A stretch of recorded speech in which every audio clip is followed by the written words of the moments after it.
Vendredi 16 octobre 2020, mesdames et messieurs, bonjour, il est 6h30 et vous regardez RTI 1 pour vous informer. Le jeudi 15 octobre marquait le début de la campagne présidentielle. Nos équipes de reportage ont sillonné les quartiers généraux des différents candidats retenus par la Commission électorale indépendante CEI. Objectif, faire le constat du démarrage effectif de la campagne pour la présidentielle. C'est un reportage de Moussa Konaté. C'est le silence au siège du Front populaire ivoirien au Vallon dans la commune de Cocody, ce jeudi 15 octobre. Aucune activité du candidat Pascal Afin Guessan visible ce premier jour de la campagne présidentielle. Au QG de Konakwadio Bertin dit Kakabe, à Cocody Cité Les Perles, une réunion se tient. L'équipe prépare également le voyage pour Lakota, lieu où le candidat donnera le coup d'envoi de sa campagne. À la rue Le Pic, à Cocody Danga, ici, l'heure est à l'achat des gadgets. Des militants s'arrachent des pagnes, t-shirts, chemises, casquettes et bien d'autres objets à l'effigie du candidat Alassane Ouattara. À la maison du parti à Cocody Centre, des anciennes photos du président Henri Konan Bédié jonchent le mur. Pas d'ambiance donc au siège du PDCI. Aucun mouvement des militants n'est constaté à ce moment de la journée. Ouverte ce jeudi 15 octobre, la campagne pour l'élection du président de la République va prendre fin le 29 octobre prochain à minuit. Présidentielle 2020 toujours, les Ivoiriens se prononcent sur la campagne électorale. C'est un compte-rendu de Franck Quadio. L'élection présidentielle aura lieu le 31 octobre. C'est acté, elle était attendue. Un nouveau scrutin présidentiel et qu'à ce sujet, nous voudrons véritablement inviter toute la classe politique, les Ivoiriens en général et ceux qui nous font l'amitié de vivre sur notre territoire en particulier, de véritablement s'intéresser à cette campagne électorale et donc à l'élection présidentielle. C'est la seule voie par laquelle le pays peut s'en sortir. Et donc nous sommes tout heureux d'apprendre que les élections auront finalement lieu le 31 octobre. Campagne électorale et discours à programme de candidats au menu des jours à venir. Au-delà du déroulement de l'actualité politique, les populations souhaitent pour la plupart des personnes rencontrées un scrutin apaisé. Depuis la mort du président Houphouët-Boigny, à chaque élection, il y a eu toujours des tensions. Mais Dieu nous a gardés, on a pu faire des élections. Je pense que cette année encore, ce sera la même chose. Je demande au peuple de Côte d'Ivoire d'être serein, de prier. Et puis les élections vont se passer tranquillement. Nous avons besoin de la paix. Et les candidats, moi, je demande à tous les candidats de venir présenter leur projet de société à la population. Et dans les sons de ces bruits-là, on n'a pas besoin de ça. Que c'est seulement pour la paix que nous tous, on laisse le passé. Oublions le passé et allons à l'essentiel. Si chacun doit regarder le passé, vraiment, ça ne sera pas possible. Donc, ce qui est passé et allons. Nous sommes dans un bon pays. Vraiment, nous oublions tout ce qui est passé. Allons-y à la paix.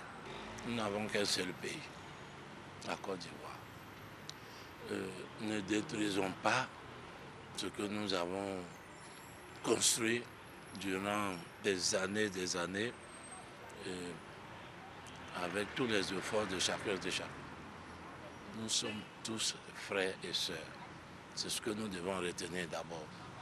L'apaisement, mais on garde à l'esprit le programme idéal à même de conquérir, selon certains, les suffrages. Bon, honnêtement, en tant que citoyen ivoirien, j'attends de ces candidats vraiment des programmes qui pourront satisfaire la jeunesse.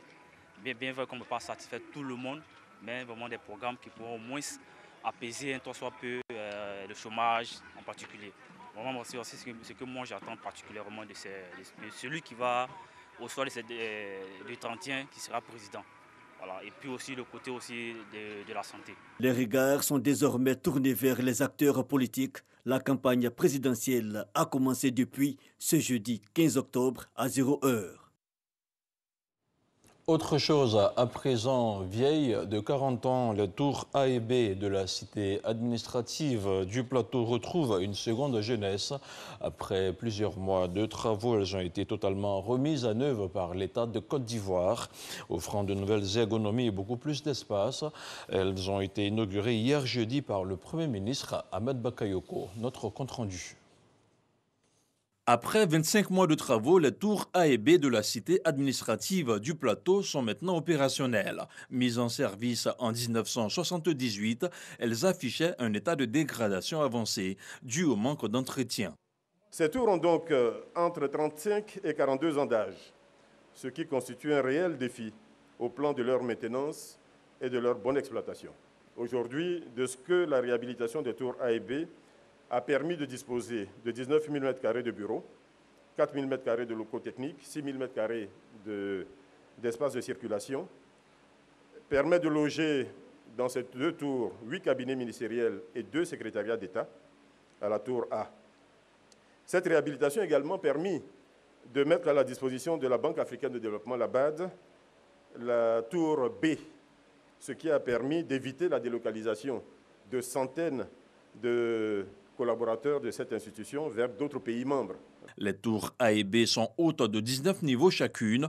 Leur remise aux normes a mobilisé une enveloppe globale de 77,5 milliards de francs CFA. Les travaux ont permis la création de 550 emplois directs et 1200 emplois indirects. Quelques instants plus tôt, c'est le chef du gouvernement qui avait procédé à la coupure symbolique du ruban.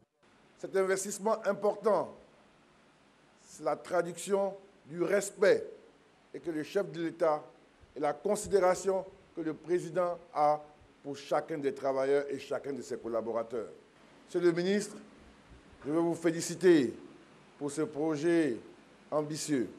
Ce projet qui a un impact rapide et un impact concret dans les conditions de travail de nos agents. De faire en sorte que les agents des autres tours puissent bénéficier de la même qualité de prestations que leurs collègues qui sont à la tour A et B. De faire en sorte que nos collaborateurs qui travaillent également à l'intérieur puissent bénéficier de programmes de construction de mini-cités administratives dans nos localités. L'exploitation des tours A et B se fera désormais à l'aide d'outils technologiques de pointe. En marge de cette inauguration, le Premier ministre Ahmed Bakayoko s'est aussi rendu sur le chantier de la tour F. La 6e tour de la cité administrative sera la plus haute tour d'Afrique. Elle s'élancera dans le ciel d'Abidjan, culminant à 283 mètres et sortira de terre après 4 ans et demi de travaux. La Chambre nationale des rois et chefs traditionnels sera désormais opérationnelle. Le projet de loi organique le permettant a été adopté mardi dernier à l'unanimité par l'Assemblée nationale et le Sénat. Ce projet de loi organique porte sur la composition, les attributions et le fonctionnement de la Chambre. Un moment historique salué par le président de la dite institution, Sa Majesté Nana Montano et Paul Désiré. Le compte-rendu de Mahama Traoré. L'acte qui consacre le statut d'institution de la République à la Chambre nationale des rois et chefs traditionnels vient d'être posé. Mardi dernier, l'Assemblée nationale et le Sénat ont de concert adopté à l'unanimité le projet de loi organique portant composition, attribution et fonctionnement de la Chambre nationale des rois et chefs traditionnels. L'institution est désormais habilitée à exercer ses missions, entre autres la médiation pour la prévention et la gestion des conflits, la promotion des us et coutumes, du civisme et des idéaux de paix et de développement. Depuis 2014, la réhabilitation de la chefferie traditionnelle, la restauration de sa dignité est en cours.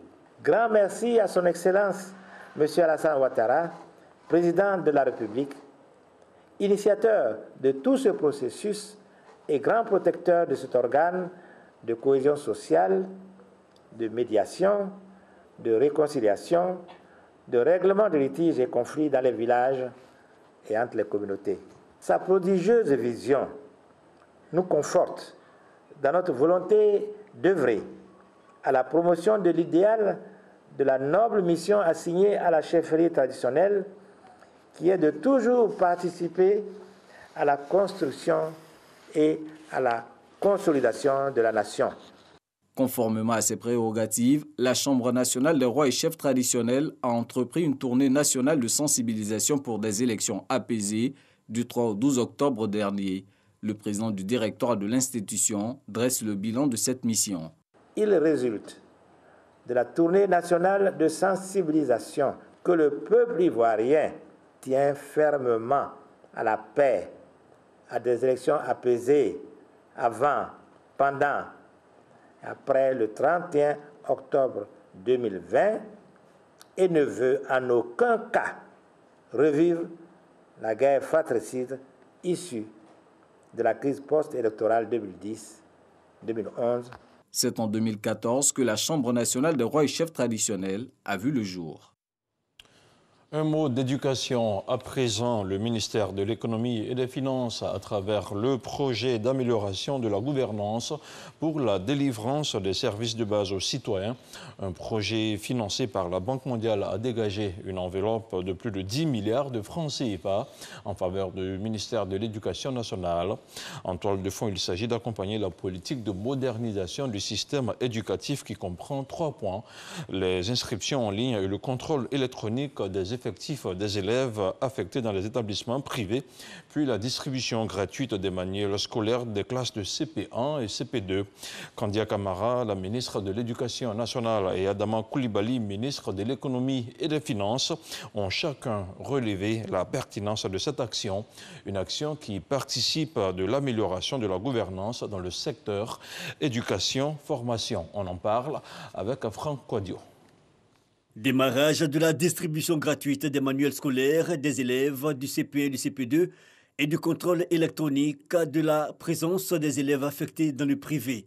Un projet de gouvernement soutenu par la Banque mondiale. Pour cette rentrée scolaire 2020-2021, le PAGDS a déjà appuyé l'affectation en ligne des élèves à hauteur de 397 425 180 francs CFA.